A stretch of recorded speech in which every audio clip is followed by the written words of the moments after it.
ಅಧ್ಯಕ್ಷರಾಗಿ ಅವ್ರನ್ನ ಗೆಲ್ಲಿಸ್ಕೊಟ್ಟಿದ್ರು. ಅದು ಯಾರು ಸುಷ್ಮಾ ಸ್ವರಾಜ್ರಂತ ಪ್ರಚಂಡ ಜನಪ್ರಿಯತೆ ಈಗಲೂ ಸೋನಿಯಾ ಗಾಂಧಿ ಜೊತೆ ಸಂಬಂಧ ಚೆನ್ನಾಗಿತ್ತು. ರಾಹುಲ್ ಗಾಂಧಿ ಇಲ್ಲ, ಅದೆಲ್ಲ ಇದು ಸೋನಿಯಾ ಗಾಂಧಿ ಇವತ್ತೇನಾಯ್ತು ಸೋನಿಯಾ ಗಾಂಧಿಗೆ ಅದಿಲ್ಲ, ಅದು ಬಿಡಿ, ಮೌನ ಸಣ್ಣತನ ಆಗುತ್ತೆ. ಇದು ವ್ಯಕ್ತಿಗತವಾದ ವೈಮನಸ್ಸು, ವಿರಸ, ಸಿಟ್ಟು, ಕೋಪ, ಪ್ರತಿಕಾರ ಈ ಮಟ್ಟಕ್ಕೆ ಬರಬಾರ್ದಾಗಿತ್ತು. ಇವತ್ತು ಹೆಚ್ಚಿನ ಔದಾರ್ಯತೆ ಮತ್ತು ಧೀಮಂತಿಕೆಯನ್ನು ಪ್ರದರ್ಶನ ಮಾಡ್ಬೋದಾಗಿತ್ತು. ರಾಹುಲ್ ಗಾಂಧಿ ಅವರಿಗೆ, ಪ್ರಿಯಾಂಕಾ ಗಾಂಧಿ ಅವ್ರಿಗೆ ಪುರುಸತ್ತಿರಲಿಲ್ವಾ? ಇವತ್ತು ಮೋದಿ ಅದಾನಿ ಅಂತ ಮಾತಾಡೋದು ಮದ್ದೂರಿಗೆ ಬರ್ಬೋದಾಗಿತ್ತು. ಸದ್ಯಕ್ಕೆ ಅವರ ಕಾಂಗ್ರೆಸ್ ಪಕ್ಷದ ಸ್ಥಳೀಯ ನಾಯಕರು ಮಾತ್ರ, ವಿಶೇಷವಾಗಿ ಡಿ.ಕೆ. ಶಿವಕುಮಾರ್ ಮತ್ತು ಸಿದ್ದರಾಮಯ್ಯ ಅವರಿಗೆ ಸಲ್ಲಬೇಕಾಗಿದ್ದ ಎಲ್ಲ ರೀತಿಯ ಸರ್ಕಾರಿ ಗೌರವವನ್ನು, ಸಾರ್ವಜನಿಕ ಗೌರವವನ್ನು ಸಲ್ಲಿಸ್ತಾ ಇರೋದು ಸಮಾಧಾನದ ಸಂಗತಿ. ಆಮೇಲೆ ಎಸ್.ಎಂ. ಕೃಷ್ಣ ಅವರ ದೃಷ್ಟಿಕೋನ, ನೀವು ಭಾಷೆ ಬಗ್ಗೆ ಹೇಳ್ತಾ ಇದ್ರಿ, ಇವತ್ತಿನ ರಾಜಕಾರಣಿಗಳು ಕನ್ನಡವನ್ನು ರಾಜಕೀಯ ಭಾಷೆಯಾಗಿ ಬರೀ ಪರಸ್ಪರ ಗೇಲಿ, ನಿಂದನೆ, ಲೇವಡಿ ಮಾತು ಮತ್ತು ಬೈಗಳಿಗೆ ಬಳಸ್ತಾ ಇದ್ದಾರೆ.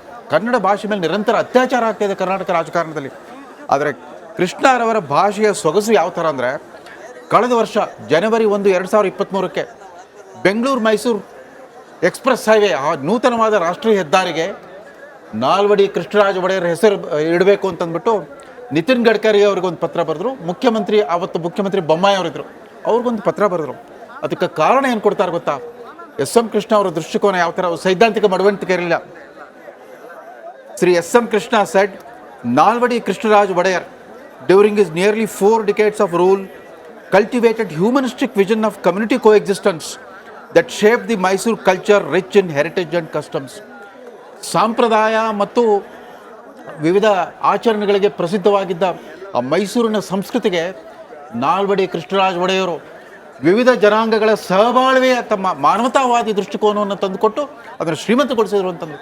ಇವತ್ತೆಲ್ಲ ಜಾತಿಗಳ ನಡುವೆ ಜಗಳ, ಕೋಮುವಾದದ ಆರ್ಭಟ ಇವೆಲ್ಲ ನೋಡ್ತಿದ್ದಾಗ ಎಸ್.ಎಂ. ಕೃಷ್ಣ ಅವ್ರಿಗೆ ನಾಲ್ವಡಿ ಕೃಷ್ಣರಾಜ ಒಡೆಯರ್ ಅವರ ಹ್ಯೂಮನಿಸ್ಟಿಕ್ ವಿಷನ್, ಅವರ ಮಾನವತಾವಾದಿ ದೃಷ್ಟಿಕೋನ ಭಾಳ ಮುಖ್ಯ ಆಗಿತ್ತು ಎಸ್.ಎಂ. ಕೃಷ್ಣ ಅವ್ರಿಗೆ.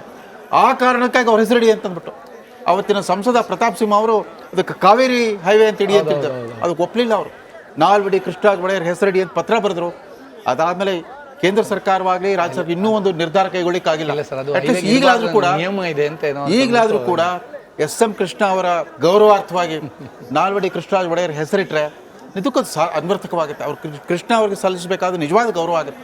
ನೋಡಿ, ಅದಕ್ಕೊಂದು ಆ ತಾತ್ವಿಕ ದೃಷ್ಟಿಕೋನ ಯಾವ ಥರ ಇತ್ತು, ಅವರ ಅಂತರಾಳದಲ್ಲಿ ಯಾವ ಥರದ ಸಂವೇದನೆಗಳು ಮಿಡಿತಾ ಇದ್ವು ಅಂತಂದ್ಬಿಟ್ಟು, ಒಂದು ಮಾನವತಾವಾದಿ ಸಂವೇದನೆ. ವಿವಿಧ ಜಾತಿ ಜನಾಂಗಗಳು ಯಾವುದೇ ಭೇದವಿಲ್ಲದೆ ಸಹಬಾಳ್ವೆ, ಸಾಮರಸ್ಯದಿಂದ ಬದುಕಲಿ ಅನ್ನೋ ಹ್ಯೂಮನಿಸ್ಟಿಕ್ ವಿಷನ್ ಕೃಷ್ಣರಾಜ ಒಡೆಯರ್ ಅವರು ಕೊಟ್ಟಿದ್ರು ಅನ್ನೋದನ್ನ ಎತ್ತಿ ಹೇಳ್ತಾರೆ. ನಿಜ. ಮತ್ತೊಂದು ಚಿಕ್ಕ ಬ್ರೇಕ್, ಹೋಗಿ ಬರೋ ಸಮಯ. ಬ್ರೇಕ್ನ ನಂತರದಲ್ಲಿ ನೇರ ಪ್ರಸಾರ ಹಾಗೆ ವಿಶ್ಲೇಷಣೆ ಮುಂದುವರಿಯುತ್ತೆ.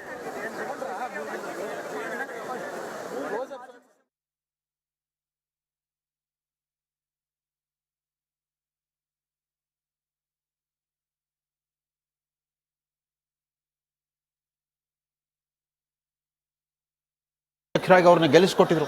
ಅದು ಯಾರು ಸುಷ್ಮಾ ಸ್ವರಾಜ್ರಂತ ಪ್ರಚಂಡ ಜನಪ್ರಿಯತೆ. ಈಗಲೂ ಸೋನಿಯಾ ಗಾಂಧಿ ಜೊತೆ ಸಂಬಂಧ ಚೆನ್ನಾಗಿತ್ತು. ರಾಹುಲ್ ಗಾಂಧಿ ಇಲ್ಲ, ಅದೆಲ್ಲ ಇದು ಸೋನಿಯಾ ಗಾಂಧಿ ಇವತ್ತೇನಾಯ್ತು ಸೋನಿಯಾ ಗಾಂಧಿಗೆ ಅದಿಲ್ಲ, ಅದು ಬಿಡಿ, ಮೌನ ಸಣ್ಣತನ ಆಗುತ್ತೆ. ಇದು ವ್ಯಕ್ತಿಗತವಾದ ವೈಮನಸ್ಸು, ವಿರಸ, ಸಿಟ್ಟು, ಕೋಪ, ಪ್ರತಿಕಾರ ಈ ಮಟ್ಟಕ್ಕೆ ಬರಬಾರ್ದಾಗಿತ್ತು. ಇವತ್ತು ಹೆಚ್ಚಿನ ಔದಾರ್ಯತೆ ಮತ್ತು ಧೀಮಂತಿಕೆಯನ್ನು ಪ್ರದರ್ಶನ ಮಾಡ್ಬೋದಾಗಿತ್ತು. ರಾಹುಲ್ ಗಾಂಧಿ ಅವರಿಗೆ, ಪ್ರಿಯಾಂಕಾ ಗಾಂಧಿ ಅವ್ರಿಗೆ ಪುರುಸತ್ತಿರಲಿಲ್ವಾ?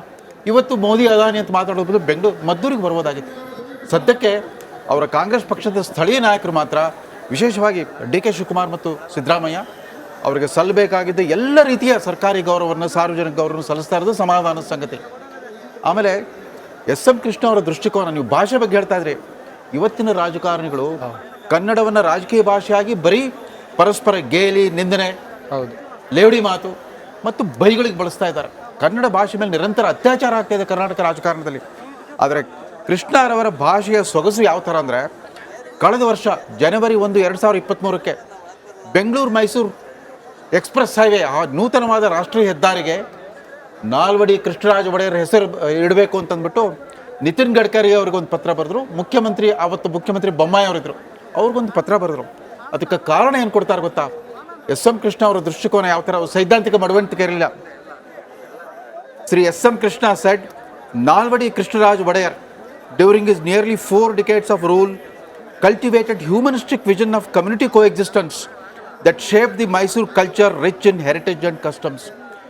ಸಂಪ್ರದಾಯ ಮತ್ತು ವಿವಿಧ ಆಚರಣೆಗಳಿಗೆ ಪ್ರಸಿದ್ಧವಾಗಿದ್ದ ಆ ಮೈಸೂರಿನ ಸಂಸ್ಕೃತಿಗೆ ನಾಲ್ವಡಿ ಕೃಷ್ಣರಾಜ ಒಡೆಯರು ವಿವಿಧ ಜನಾಂಗಗಳ ಸಹಬಾಳ್ವೆಯ ತಮ್ಮ ಮಾನವತಾವಾದಿ ದೃಷ್ಟಿಕೋನವನ್ನು ತಂದುಕೊಟ್ಟು ಅದನ್ನು ಶ್ರೀಮಂತಗೊಳಿಸಿದ್ರು ಅಂತಂದು.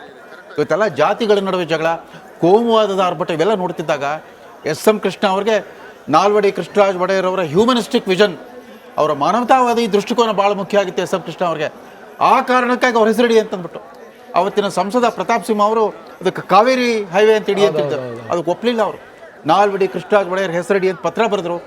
ಅದಾದಮೇಲೆ ಕೇಂದ್ರ ಸರ್ಕಾರವಾಗಲಿ ರಾಜ್ಯ ಸರ್ಕಾರ ಇನ್ನೂ ಒಂದು ನಿರ್ಧಾರ ಕೈಗೊಳ್ಳಿಕ್ಕಾಗಿಲ್ಲ.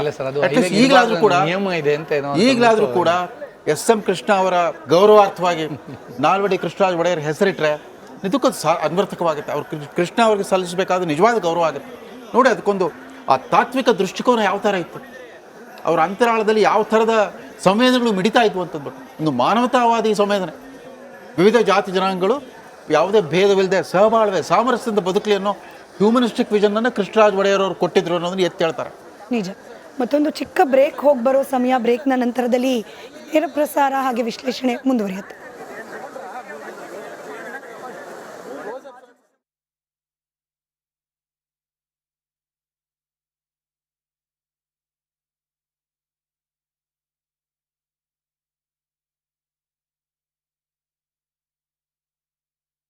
ಅವ್ರನ್ನ ಗೆಲ್ಲಿಸ್ಕೊಟ್ಟಿದ್ರು.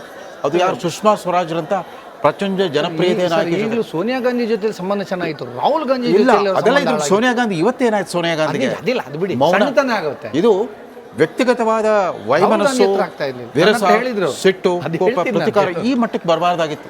ಇವತ್ತು ಹೆಚ್ಚಿನ ಔದಾರ್ಯತೆ ಮತ್ತು ಧೀಮಂತಿಕೆಯನ್ನು ಪ್ರದರ್ಶನ ಮಾಡ್ಬೋದಾಗಿತ್ತು. ರಾಹುಲ್ ಗಾಂಧಿ ಅವರಿಗೆ, ಪ್ರಿಯಾಂಕಾ ಗಾಂಧಿ ಅವ್ರಿಗೆ ಪುರುಸತ್ತಿರಲಿಲ್ವಾ? ಇವತ್ತು ಮೋದಿ ಅದಾನಿ ಅಂತ ಮಾತಾಡೋದು ಬೆಂಗಳೂರು ಮದ್ದೂರಿಗೆ ಬರ್ಬೋದಾಗಿತ್ತು. ಸದ್ಯಕ್ಕೆ ಅವರ ಕಾಂಗ್ರೆಸ್ ಪಕ್ಷದ ಸ್ಥಳೀಯ ನಾಯಕರು ಮಾತ್ರ, ವಿಶೇಷವಾಗಿ ಡಿ ಕೆ ಶಿವಕುಮಾರ್ ಮತ್ತು ಸಿದ್ದರಾಮಯ್ಯ ಅವರಿಗೆ ಸಲ್ಲಬೇಕಾಗಿದ್ದ ಎಲ್ಲ ರೀತಿಯ ಸರ್ಕಾರಿ ಗೌರವವನ್ನು, ಸಾರ್ವಜನಿಕ ಗೌರವವನ್ನು ಸಲ್ಲಿಸ್ತಾ ಇರೋದು ಸಮಾಧಾನದ ಸಂಗತಿ. ಆಮೇಲೆ ಎಸ್ ಎಂ ಕೃಷ್ಣ ಅವರ ದೃಷ್ಟಿಕೋನ, ನೀವು ಭಾಷೆ ಬಗ್ಗೆ ಹೇಳ್ತಾ ಇದ್ರಿ, ಇವತ್ತಿನ ರಾಜಕಾರಣಿಗಳು ಕನ್ನಡವನ್ನು ರಾಜಕೀಯ ಭಾಷೆಯಾಗಿ ಬರೀ ಪರಸ್ಪರ ಗೇಲಿ, ನಿಂದನೆ, ಲೇವಡಿ ಮಾತು ಮತ್ತು ಬೈಗಳಿಗೆ ಬಳಸ್ತಾ ಇದ್ದಾರೆ. ಕನ್ನಡ ಭಾಷೆ ಮೇಲೆ ನಿರಂತರ ಅತ್ಯಾಚಾರ ಆಗ್ತಾ ಇದೆ ಕರ್ನಾಟಕ ರಾಜಕಾರಣದಲ್ಲಿ. ಆದರೆ ಕೃಷ್ಣರವರ ಭಾಷೆಯ ಸೊಗಸು ಯಾವ ಥರ ಅಂದರೆ, ಕಳೆದ ವರ್ಷ ಜನವರಿ 1, 2023 ಬೆಂಗಳೂರು ಮೈಸೂರು ಎಕ್ಸ್ಪ್ರೆಸ್ ಹೈವೇ, ಆ ನೂತನವಾದ ರಾಷ್ಟ್ರೀಯ ಹೆದ್ದಾರಿಗೆ ನಾಲ್ವಡಿ ಕೃಷ್ಣರಾಜ ಒಡೆಯರ್ ಹೆಸರು ಇಡಬೇಕು ಅಂತಂದ್ಬಿಟ್ಟು ನಿತಿನ್ ಗಡ್ಕರಿ ಅವ್ರಿಗೊಂದು ಪತ್ರ ಬರೆದ್ರು. ಅವತ್ತು ಮುಖ್ಯಮಂತ್ರಿ ಬೊಮ್ಮಾಯಿ ಅವರಿದ್ದರು, ಅವ್ರಿಗೊಂದು ಪತ್ರ ಬರೆದ್ರು. ಅದಕ್ಕೆ ಕಾರಣ ಏನು ಕೊಡ್ತಾರೆ ಗೊತ್ತಾ? ಎಸ್ ಎಂ ಕೃಷ್ಣ ಅವರ ದೃಷ್ಟಿಕೋನ ಯಾವ ಥರ, ಸೈದ್ಧಾಂತಿಕ ಮಡವಂತಿಕೆ ಇರಲಿಲ್ಲ. Shri S M Krishna said, Nalwadi Krishnaraja Wodeyar during his nearly 4 decades of rule cultivated humanistic vision of community coexistence that shaped the Mysore culture rich in heritage and customs. ಸಂಪ್ರದಾಯ ಮತ್ತು ವಿವಿಧ ಆಚರಣೆಗಳಿಗೆ ಪ್ರಸಿದ್ಧವಾಗಿದ್ದ ಆ ಮೈಸೂರಿನ ಸಂಸ್ಕೃತಿಗೆ ನಾಲ್ವಡಿ ಕೃಷ್ಣರಾಜ ಒಡೆಯರು ವಿವಿಧ ಜನಾಂಗಗಳ ಸಹಬಾಳ್ವೆಯ ತಮ್ಮ ಮಾನವತಾವಾದಿ ದೃಷ್ಟಿಕೋನವನ್ನು ತಂದುಕೊಟ್ಟು ಅದನ್ನು ಶ್ರೀಮಂತಗೊಳಿಸಿದ್ರು ಅಂತಂದು. ಇವತ್ತೆಲ್ಲ ಜಾತಿಗಳ ನಡುವೆ ಜಗಳ, ಕೋಮುವಾದದ ಆರ್ಭಟ ಇವೆಲ್ಲ ನೋಡ್ತಿದ್ದಾಗ ಎಸ್ ಎಂ ಕೃಷ್ಣ ಅವ್ರಿಗೆ ನಾಲ್ವಡಿ ಕೃಷ್ಣರಾಜ ಒಡೆಯರ್ ಅವರ ಹ್ಯೂಮನಿಸ್ಟಿಕ್ ವಿಷನ್, ಅವರ ಮಾನವತಾವಾದಿ ದೃಷ್ಟಿಕೋನ ಭಾಳ ಮುಖ್ಯ ಆಗಿತ್ತು ಎಸ್ ಎಂ ಕೃಷ್ಣ ಅವ್ರಿಗೆ. ಆ ಕಾರಣಕ್ಕಾಗಿ ಅವ್ರ ಹೆಸರಿಡಿ ಅಂತಂದ್ಬಿಟ್ಟು ಅವತ್ತಿನ ಸಂಸದ ಪ್ರತಾಪ್ ಸಿಂಹ ಅವರು ಅದಕ್ಕೆ ಕಾವೇರಿ ಹೈವೇ ಅಂತ ಇಡಿ ಅಂತಿದ್ದರು. ಅದಕ್ಕೆ ಒಪ್ಪಲಿಲ್ಲ ಅವರು. ನಾಲ್ವಡಿ ಕೃಷ್ಣರಾಜ ಒಡೆಯರ್ ಹೆಸರಿಡಿ ಅಂತ ಪತ್ರ ಬರೆದ್ರು. ಅದಾದಮೇಲೆ ಕೇಂದ್ರ ಸರ್ಕಾರವಾಗಲಿ ರಾಜ್ಯ ಸರ್ಕಾರ ಇನ್ನೂ ಒಂದು ನಿರ್ಧಾರ ಕೈಗೊಳ್ಳಿಕ್ಕಾಗಿಲ್ಲ. ಈಗಲಾದರೂ ಕೂಡ ಎಸ್ ಎಂ ಕೃಷ್ಣ ಅವರ ಗೌರವಾರ್ಥವಾಗಿ ನಾಲ್ವಡಿ ಕೃಷ್ಣರಾಜ ಒಡೆಯರ್ ಹೆಸರಿಟ್ರೆ ಇದಕ್ಕೂ ಅನ್ವರ್ಥಕವಾಗುತ್ತೆ. ಅವ್ರು ಕೃಷ್ಣ ಅವ್ರಿಗೆ ಸಲ್ಲಿಸಬೇಕಾದ ನಿಜವಾದ ಗೌರವ ಆಗುತ್ತೆ.